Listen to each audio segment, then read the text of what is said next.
नमस्कार, स्वागत है आप सभी का इंडिया लाइव 24 में। आपके साथ मैं हूं राखी खंडूरी। हाजिर हूं तमाम खबरों के साथ। तो चलिए करते हैं खबरों की शुरुआत। नहीं, मार डालो मेरे को, नहीं मार डालो मेरे को, नहीं मार डालो मेरे को।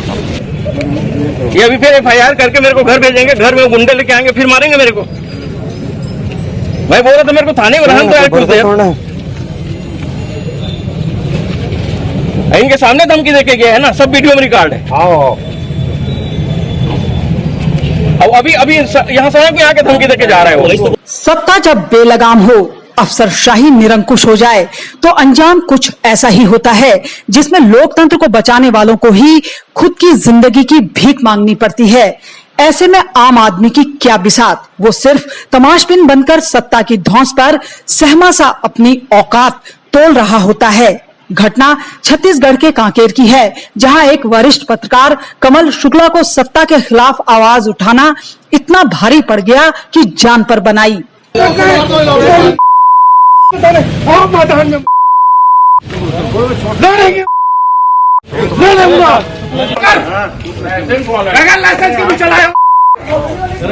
लाइसेंस भी रखो, अपनी सुरक्षा के लिए रखो। मेरे गांव में साले मर्डर किए, आज तक नहीं पकड़ाया है। अपनी सुरक्षा के लिए रखा हूँ मैं। पर्सनल करने नाम तो लिखे, जिसमें डाले मैं यहाँ चैलेंज कर रहा हूँ, मेरा नाम लिख के डाल। घर में घुस के ना मारे, नाम लिख के डाले। पत्रकार को तहसील के अंदर ही जानवरों की तरह खींचकर घसीटकर पीटा गया, मानो वो कोई इंसान नहीं, कोई बेजुबान पुतला हो। मगर यहाँ सब जायज है, क्योंकि ये छत्तीसगढ़ है जनाब। शिशुपाल सूरी विधायक है, उसका प्रतिनिधि है, अपने आप को प्रतिनिधि कहता है। शिशुपाल सूरी के खिलाफ मैं कई दिनों से खबर लगा रहा हूँ, रेत माफिया के खिलाफ खबर लगा रहा हूँ, जिसमें इनकी स्पष्ट भागीदारी है। तो उसको गुस्सा लेके वो जो है वहीं पे पिस्तौल निकाल के लगा रहा है थाने में। ये पुलिस थाने के कैमरे में भी रिकॉर्ड हुआ होगा, CCTV में रिकॉर्ड हुआ होगा। तब मैं और मेरे कुछ पत्रकार साथी थाने के भीतर जाके बैठे कि शायद हमारी वहाँ रक्षा हो जाएगी। तो थानेदार बोले आप रिपोर्ट लिखाओ और यहाँ से निकलते बनो। तो ऐसी स्थिति में मुझे तो लगा नहीं कि थाने में सुरक्षा हो पाएगी, क्योंकि थाने के भीतर वो लोग बार बार घुस के मारने की धमकी दे रहे थे और गाली गलौज कर रहे थे। तो थाने के बाहर जैसे ही मैं बाहर निकला हूँ, अपने साथी मेरे को बुलाया कि बोले हम लोग इकट्ठा सुरक्षित, मेरे को वो लोग सुरक्षित पहुँचाएंगे। तो मेरे साथियों के बुलाने पे मैं थाने का गेट जैसे ही पार किया हूँ, मेरे साथ मारपीट चालू हो गया है। सरकार कांग्रेस की, पुलिस कांग्रेस की और गुंडे भी कांग्रेस के। उस कांग्रेस की जो विपक्ष में थी तो पत्रकार संरक्षण कानून की ऊंची ऊंची बातें करती थी, आज सत्ता में है तो लोकतंत्र के चौथे स्तंभ को अपनी ताकत से रौंदना चाहती है। योगा देख लेंगे, समझे? जो बकरचोदी करता है झुकने का बात नहीं है, लगना नहीं है किसी से, पर लगे तो छोड़ना नहीं है। क्या बात कर रहे हैं भाई? बहुत हो गया, शुरुआत हो गई है, ठीक है? मारेगा, समझे? क्या हो गया?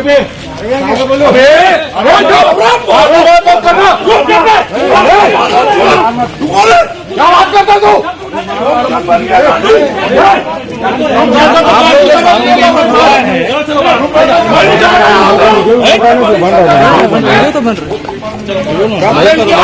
हमारा इतिहास करो, अगर हम चुप रहे, चलिए बाहर में चलिए।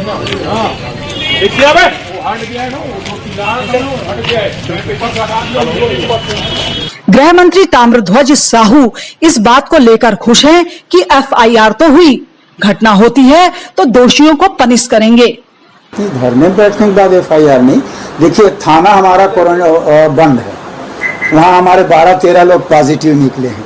बाहर टेंट में हमारा थाना चल रहा है, तो वहाँ पर दोनों लोग गए, दोनों के FIR हुआ, तब तक कोई विवाद नहीं। वो उसमें क्या ग्रुप में डाल दिया पत्रकार, उसमें बाकी पत्रकार लोग पहुँच गए, तो वहाँ कुछ विवाद हुआ। प्रारंभिक जानकारी जो आई है, अभी मैंने जो जानकारी लिया, तो उस पत्रकार ने जो कहा है वो रिपोर्ट लिखी जा रही है, तो उसमें ऐसा नहीं है। कुछ घटना होती है तो उसके बराबर जो गलती करेगा उसको पनिश करेंगे, उसमें ऐसी कोई बात। अरे भाई, गृह मंत्री जी, घटना तो हो चुकी है, पत्रकार पर हमले की।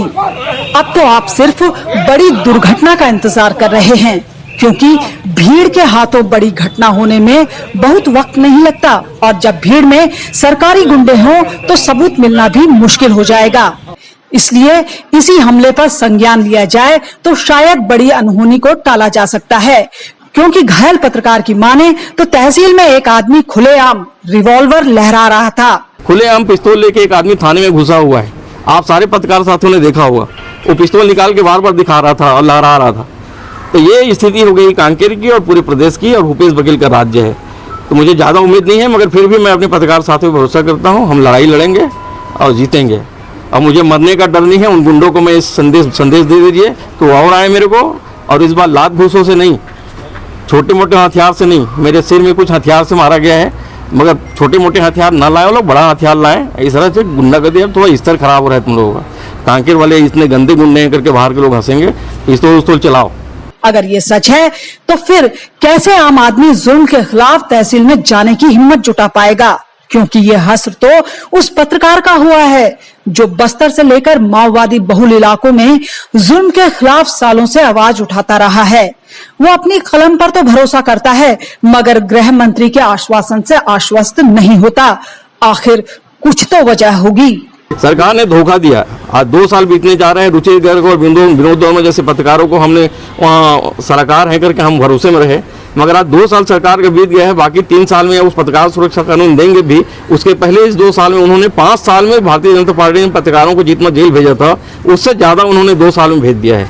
भूपेश बघेल सरकार में किसी भी पत्रकार के खिलाफ कभी भी रिपोर्ट दर्ज हो जा रही है। अभी भी जब मैं यहाँ अस्पताल के बाहर खड़ा हूँ तो उन्होंने उन गुंडों को फिर थाने में बुला लिया है कि कमल शुक्ला के खिलाफ आप एक काउंटर रिपोर्ट लिखा दो।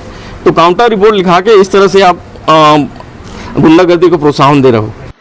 बहरहाल इस घटना को लेकर छत्तीसगढ़ की राजनीति गर्मा गई है। बीजेपी इस मामले को लेकर पत्रकार की सुरक्षा के साथ दोषियों पर कार्रवाई की मांग कर रही है। जाने माने पत्रकार कमल शुक्ला पर जिस तरीके से कांकेर में थाने के अंदर में हमला हुआ है, वो इस बात को सिद्ध करने के लिए काफी है कि छत्तीसगढ़ की कांग्रेस सरकार में एक बार फिर से सरकार का जो राजकाज है वो भ्रष्ट नौकरशाह, माफिया, अपराधी और गुंडों के हाथों में चला गया है, और इन सबको सरकार का कहीं ना कहीं संरक्षण प्राप्त है। क्योंकि इसके साथ साथ कांग्रेस के नेताओं पर भी आरोप लग रहा है। यदि सरकार लोकतंत्र पे थोड़ा भी विश्वास रखती है और पत्रकार संरक्षण कानून को थोड़ा भी मानती है, तो पत्रकार कमल शुक्ला के खिलाफ में जिन अपराधियों ने इस तरह के कृत्य किए हैं उनके खिलाफ कड़ी से कड़ी कार्रवाई होना चाहिए, और वो जेल के शिक्षों के पीछे होना चाहिए। और पत्रकार कमल शुक्ला के स्वास्थ्य के लिए, के इलाज के लिए सरकार तत्काल व्यवस्था करे, यह हमारी स्पष्ट रूप से मांग है। तो वहीं स्थानीय पत्रकार संगठन एकजुट हैं और मुख्यमंत्री से न्याय की मांग कर रहे हैं। विनोद वर्मा, रुचि गर्ग जी ध्यान दे, ध्यान दे, ध्यान दे। विनोद वर्मा, रुचि गर्ग जी ध्यान दे, ध्यान दे, ध्यान दे। पत्रकार एकता जिंदाबाद, पत्रकार एकता जिंदाबाद। कांग्रेसी गुंडों को नहीं सहेंगे, नहीं सहेंगे, नहीं सहेंगे। अब देखने वाली बात यह होगी कि माओवादियों के अत्याचारों और जुल्मों के खिलाफ आवाज उठाने वाले पत्रकार कमल शुक्ला को बघेल सरकार न्याय देती है या दोषी कार्यकर्ताओं को पार्टी से निकाल लेने भर को अपने फर्ज की इतिश्री मान लेती है। News desk, India live 24।